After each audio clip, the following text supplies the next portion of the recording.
Good evening on this miraculous 2nd of July.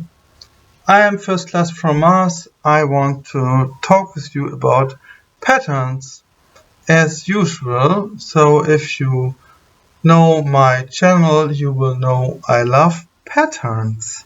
Patterns especially in alphabets. And well, today I want to share with you something what I think that it is extraordinary, beautiful, and if you want to open your mind and look at it in a let's say open-minded way, you can find that it is a proof for a truth within Liber. Why?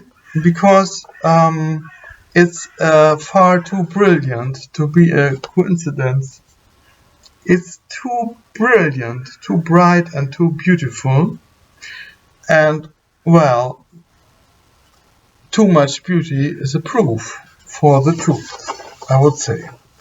Now, well, here, what I want to show you first, this is the Hebrew alphabet, and I've written the Hebrew alphabet Aleph, Bet, Gimel, Dalet, He, and so on, here, from Aleph to Tau.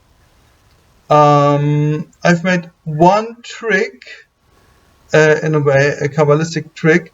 The end shapes of the special end letters I've just written in their normal shape.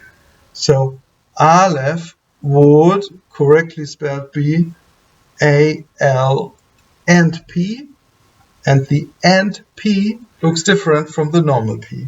But I've ignored that, so I've written the letters as if I don't know that there are some of them who look different, usually at the end of a word. So this is my Kabbalistic trick, but the result is that beautiful that I think it's a meaningful mistake. Let's call it like that. So here we have the Hebrew alphabet, and, well, miraculously, well, here, the result of all letters, if you take away, sorry, let's, I want to make a little knick. I don't know the English translation for knick. So here again, you have the Hebrew alphabet, and the numbers given to the letters are the numbers from 1 to 22. It's 22 letters, so we have here 1, 2, 3, 4, 5, 6, 7, and so on until 22. And because these are words and not just sounds, we can put the letters, the numbers of the letters, we can give them to all of them. So, and then we can add them, we can sum them up. And, well, the letters, if you take away all of the last ones, yeah? So this is always the end letter. Some of the letters, they are written, they have 3. Aleph is 3, Bet is 3, Gimel, Dal is 3, but then He is only 2, and Fo is also only 2. So if you write them in a way that always the last one is in a row, and if you take away the last ones, then all the rest of the letters is 418. Now, what does that mean? Is that just whatever number like any other number? It is not, because the 418 is one of the most important, and most beautiful numbers of Liber. It is the number of Abra Hadabra and the great work. So, if you give to the alphabet the numbers from 1 to 22, and then you give these numbers to the rest of the letters, and you write them in their whole names, then if you take away always the last one, those who are left are 418. Well, why is this number so important? It appears several times in the Book of the Law. One time it appears in the following way. There it is said, nothing is a secret key of this law. 61, the Jews call it, I call it 880, 418. But they have the half. Unite by thine art, so that all disappear. My prophet is a fool with his 111. Are not they the ox and none by the book? Now, the beauty of this verse is that the Hebrew alphabet from 1, here from Aleph to Tau to 22, these are, if you write them in the whole names, it's 61 letters. It says, nothing is a secret key of this law. 61, the Jews call it. Well, that's the 61 letters of the alphabet. And also, ein, the Hebrew word for nothing, sums up to 61 if you ignore the end letter, nun. So that seems to be a Kabbalistic key or a Kabbalistic trick. Now, one way to find a 418 in the alphabet I showed you, but the amazing and beautiful thing is that there is a very, very simple other way to get to 418 again. And I think that's like magic. I mean, it appears to me like magic. And that way is, well, let me show you. If you, I have to make one more. Knick. I don't know what's a knick in English. That you, the paper. So, but this is my multimedia presentation here. Most modern technique.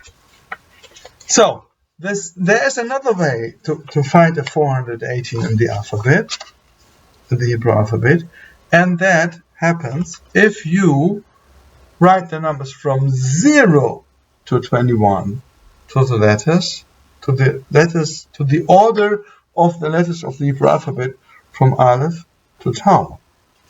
So, here I show you, Aleph is 0, Bet is 1, Gimel is 2, Dalet is 3, He is 4, Vav is 5, and so on. At the end, Tau is 21. And this order, this, well, attribution of numbers to the alphabet from 0 to 21, I give to all the others. And then, look at it. Now, if you give these numbers to all of them, and you take away simply Aleph, Bet, Gimel, Dalet, He, and so you just take away all the first letters, the other ones, they sum to 418. That's so beautiful. And here, these first letters from 1 to 21, that sums to 231. Well, I want to show you something also, I think, what is very beautiful. So, if you add to the 418, what? The 231, yeah, you get 649. First, this seems not to be very significant number, but, well, if you take away the 231, you get the 480. And if you, well, you sum up all of them, you have the 649, the 231, and if you sum these up, you get 880. If you add the 231 again, you get 1111. And, well, that's all the numbers of the verses of these Liber verses. They say, nothing is a secret key of this law, so that's the 61 letters. 61 the Jews call it. I call it 880, 418. And here we have the 480. Oh, and then the next verse is, but they have the half, unite by thine art, so that all disappear. And then comes, my prophet is a fool, this is 111. Are not they the ox and one by the book? And that's the, well, here we have the 111 at the very end, the 1111. So, well, conclusion is that Crowley was in contact with some very clever guy who obviously created the Hebrew alphabet, and with his language created, at the end, culture and our thinking and our consciousness. And I think this pattern is a proof that Crowley didn't make up Liber or whatever. He channeled it, so it's true. Bye bye, and thank you, and good night or good morning.